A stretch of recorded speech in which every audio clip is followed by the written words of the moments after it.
Welcome to this updated tutorial on how to delete a Facebook page.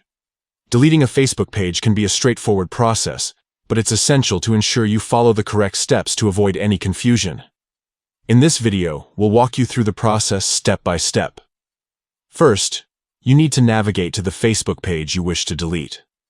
This could be a personal page, a business page, or any other type of page you manage. Once you're on the page, look for the gear icon located in the top right corner. This icon represents the settings menu for your page. Click on the gear icon, and a drop-down menu will appear. From this menu, select Settings and Privacy to access the page's settings.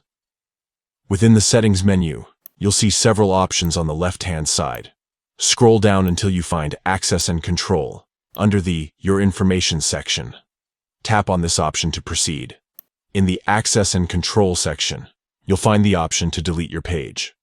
Tap on Delete Page to initiate the deletion process. You will be prompted to confirm your decision by tapping Continue twice. This is a safety measure to ensure you're certain about deleting the page. After confirming, you will be asked to enter your Facebook password to verify your identity. This step is crucial as it ensures that only authorized users can delete pages. Once you've entered your password, tap Continue to proceed with the deletion. It's important to note that deleting a Facebook page is a permanent action after a 30-day grace period. During these 30 days, your page will still be visible to the public, but after that, all data associated with the page will be irretrievable. Therefore, make sure you have backed up any important data before proceeding. By following these simple steps, you can easily delete any Facebook page you manage. Remember, if you're unsure about deleting your page, you can always deactivate it temporarily instead.